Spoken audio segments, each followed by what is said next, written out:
We track like absolutely everything in our professional lives, Oh, right? everything, yeah. We have dashboards for our quarterly KPIs, spreadsheets for our financial projections. We monitor our daily screen time, our steps, our heart rate variability. We are just completely obsessed with data. Totally obsessed.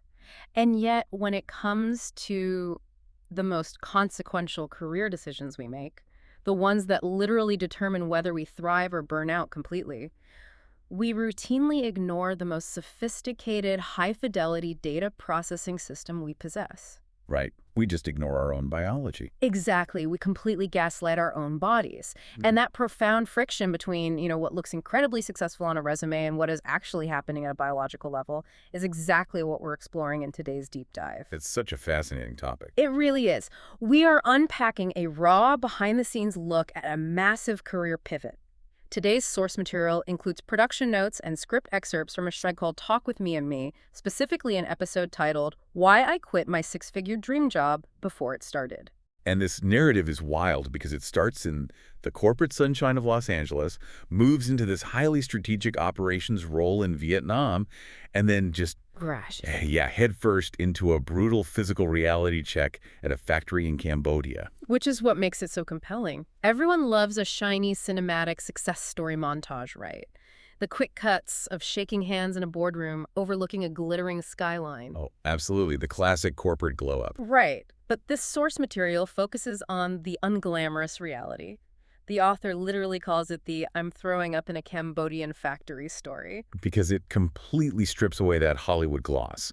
This is a gritty, boots-on-the-ground look at what happens when elite business strategy collides with sheer physical survival. So I want to ask you, the listener, right up front, have you ever found yourself logicking your way into staying in a bad situation? Oh, I think we all have at some point. Right, like maybe you were handed an opportunity that looked absolutely flawless on paper, but something deep inside you, a literal physical reaction, was screaming that you were in the wrong place. Because today, we're really going to look at why physical health, like literally your gastrointestinal tract, might actually be the ultimate, undeniable indicator of your career alignment. Yeah.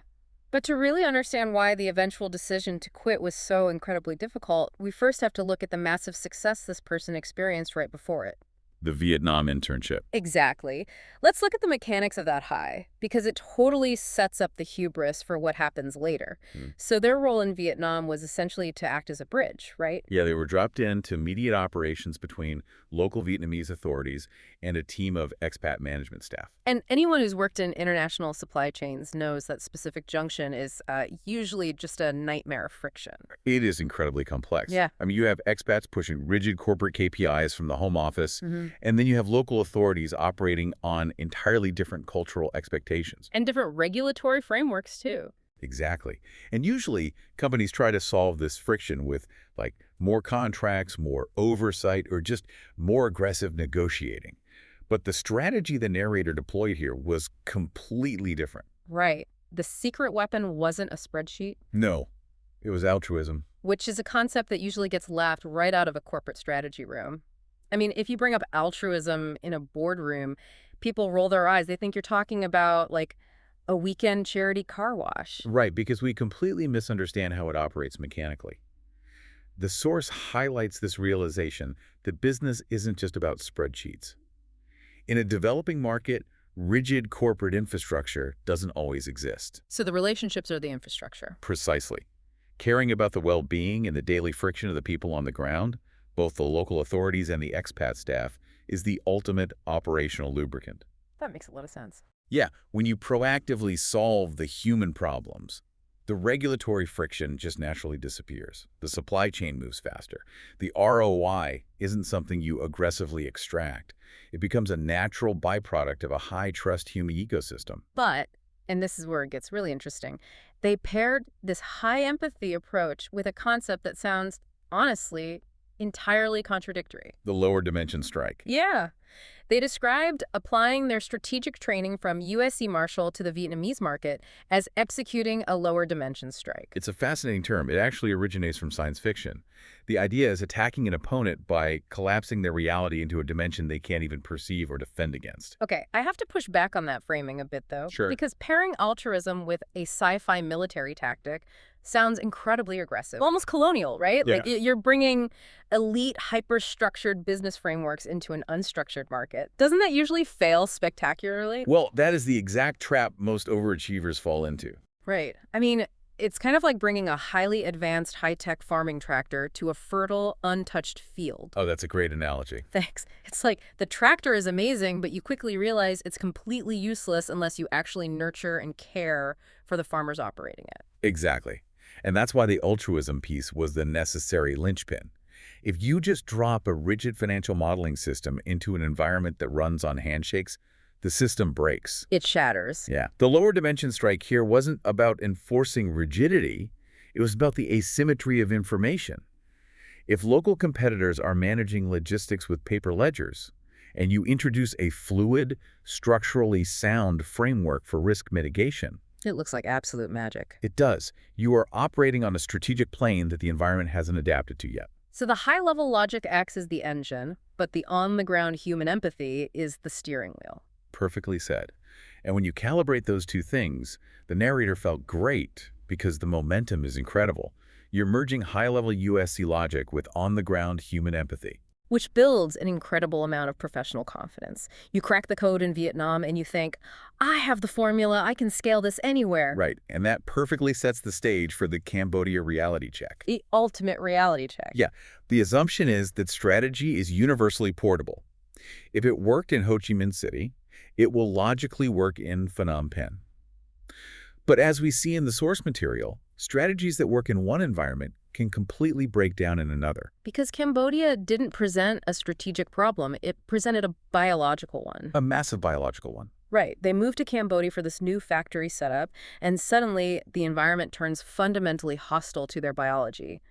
We are talking about severe chronic illness. Yeah, between the local water systems and the narrator's severe gluten intolerance, they became what the source calls a walking medical disaster. Just constant nausea, chronic stomach issues. The kind of physical depletion where just standing on the factory floor takes everything you have. And this brings us to one of my favorite conceptual frameworks in this entire narrative, this brilliant technological metaphor they use. The digital twin. Yes, the idea of the body acting as a digital twin. Let's break down the mechanics of that because I think it completely shifts how we view physical symptoms. It really does. So in aerospace and advanced manufacturing, engineers use digital twins. Say you're building a new jet engine. Before you put that engine on a real commercial flight, you build a flawless, real-time virtual replica on a computer. The digital twin. Exactly. Right. And you feed that simulation extreme stress data. You push the virtual engine's temperature and RPMs to the absolute limit. You are intentionally trying to break the simulation. Precisely. Because if the digital twin starts flashing red-like, if it shows the turbine blades are developing microfractures, the engineers don't just ignore it. Right. They don't just put a piece of tape over the computer monitor and tell the physical engine to grind it out. No. The simulation is predicting a catastrophic, fatal failure in the physical world. The error code is treated as objective, undeniable reality. And the realization here was that the human body does the exact same thing for our careers. That chronic nausea in Cambodia, that wasn't just bad luck. It was the biological digital twin returning a massive error code. A real-time mirror of the situation. Mm-hmm. The body was saying, if you continue operating in this environment, the entire system will experience a catastrophic failure. I just love that concept. Because usually we treat our bodies like a rental car. We just slap tape over the check engine light and keep driving. But the narrator treated their body like a highly accurate diagnostic dashboard. Which is incredibly rare in corporate culture. It is. And that makes me wonder, why is it that typical overachievers are so conditioned to ignore these massive physiological error codes? Well, the source commentary unpacks this perfectly. Yeah. The narrator admits that in the past they would have tried to just grind it out. Oh, of course. Grind culture is everywhere. Right, pushing through is actively celebrated in business culture. If you get sick in your first month at a high-stakes job, your mentors will tell you to toughen up, take some medicine, and get back to the factory. Right, they frame it as resilience. Exactly. But in this context, the sources argue that pushing through is actually the most illogical thing you can do when your digital twin is failing. Because there's a difference between normal friction and a systemic biological rejection. Huge difference. Normal friction is adaptive. You get sick, you recalibrate, your energy trends upward. But a systemic rejection compounds. Yeah. The nausea becomes chronic. And no amount of elite strategy can outmaneuver the fact that you are physically throwing up every single day. You cannot optimize the supply chain when you are severely malnourished. So you have this flashing red light, the biological dashboard is screaming, but acknowledging the error code is one thing. Actually acting on it by walking away from a prestigious six-figure track, that requires a complete redefinition of success. It really does. Because the sunk cost fallacy is so powerful. You have the degree, you have the success in Vietnam, you have the social expectation. The ego desperately wants to stay. But the gut doesn't care about your resume. The gut processes one thing, survival. And this leads us to the core operating principle from this experience, the logic of the gut. If you have to ask if there's a problem, the question is the answer. That's the quote. It's brilliant. I want to ask you, the listener, to really reflect on that for a second. When was the last time you were trying to logic your way into staying in a bad situation, but your gut already knew the answer? It happens all the time. It does.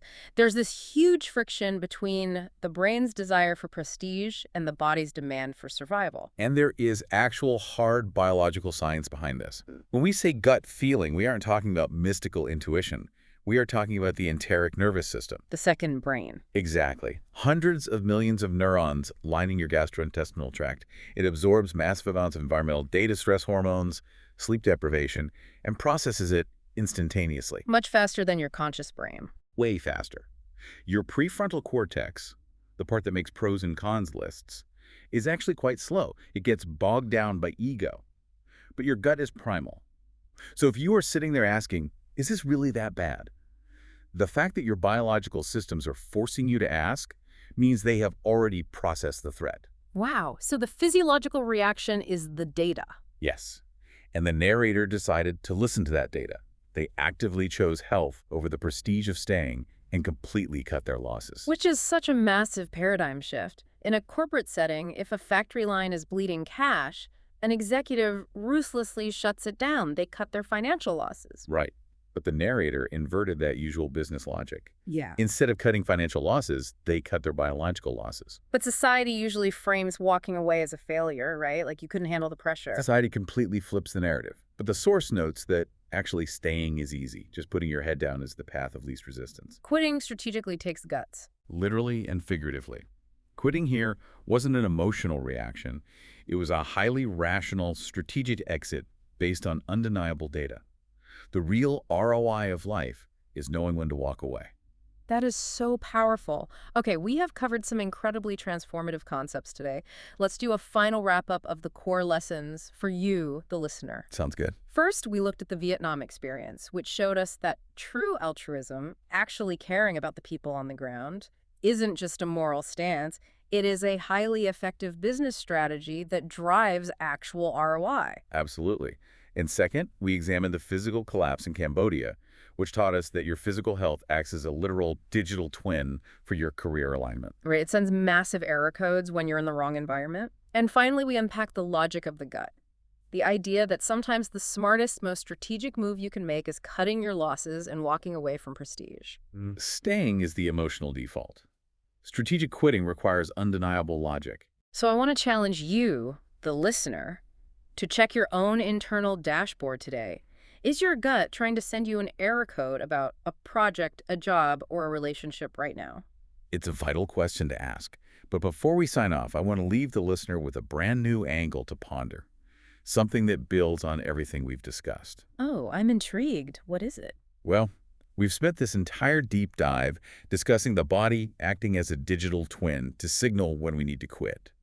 We use these physical reactions to run away from bad situations. Right, using the error codes to avoid catastrophe. But what if we apply this proactively?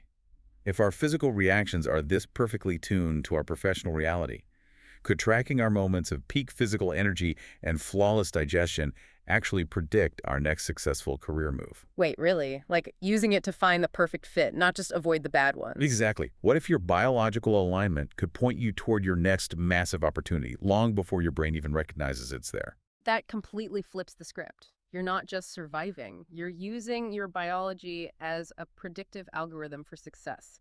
That is definitely something to mull over. Well, that's all for today's deep dive. Thanks for joining us, and we'll catch you next time.